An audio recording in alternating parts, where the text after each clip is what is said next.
back. So let's talk travel. Some of you may have booked some plans. Well, things are changing here and there. Since June, the United States has been on the European Union's safe list for travel, and that cleared the way for American travelers to visit many EU member countries without having to quarantine first. Now the European Union trying to make some of those changes. So our friend, travel journalist Angel Castellanos, is joining us live from Rome. From this glorious rooftop, the sun is shining, your smile is so bright. Good morning, or should I say buonasera? Ciao, Netta. Thanks so much for having me.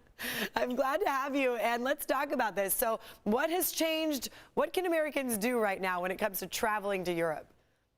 Well, Americans certainly can still do a lot because on Monday, the European Union decided to remove the United States from its safe country list, advising its member countries that American citizens either needed to quarantine or take a test before coming to Europe. And so far, only one country, Italy, has acted on that.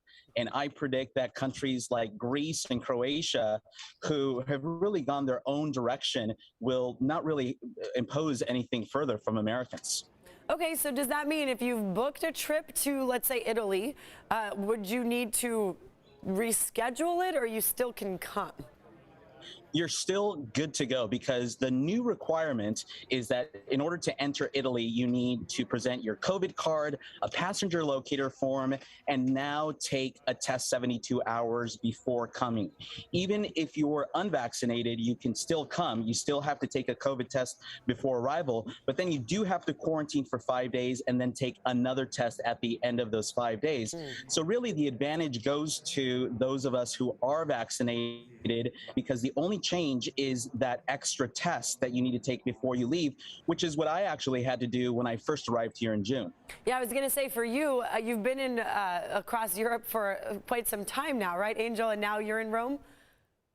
Yeah.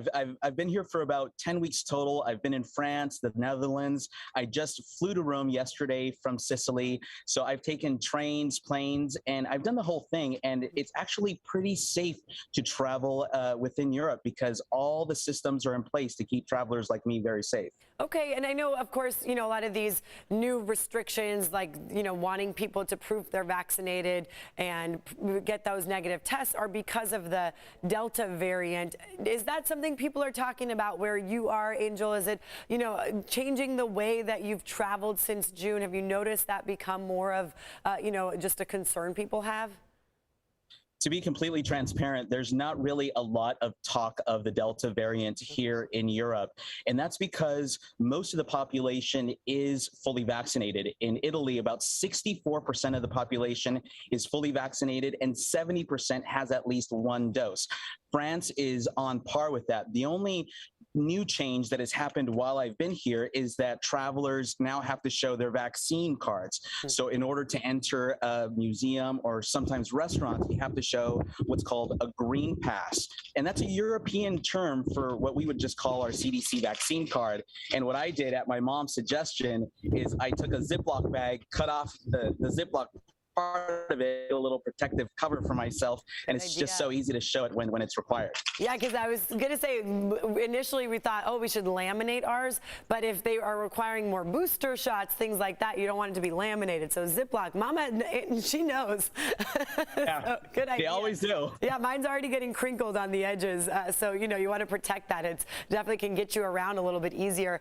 So tell us, Angel, I know during commercial break I was like, whoa, you look like you are in a dreamland. What's it been like for you in Rome? And I do want to reveal what you're going to do right after this interview. Well, I've traveled throughout all of Italy and I've been to Lake Como. I just came back from Sicily, which completely blew me away. Even regions like Umbria, I've hit up all the main cities. And it's just refreshing to be in, for example, Paris and walk through the Louvre without any crowds and to experience beaches with just Italians and not have any mass tourism. I think this, for me, has been one of the best summers I've ever spent in Europe. And I've been coming every year of my adult life. That says a lot right there. I mean, yeah, to have it be not as packed must be lovely for you. Tell me real quick, we only have 30 seconds. Primitivo, that's what you're about to do?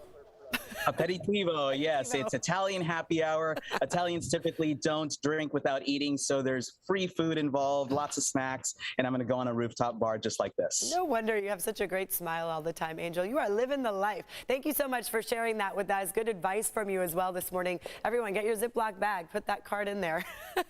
Angel, good to see you. Enjoy your happy hour. We'll be Ciao, right ciao. back. Thanks, Ciao, Netta. ciao.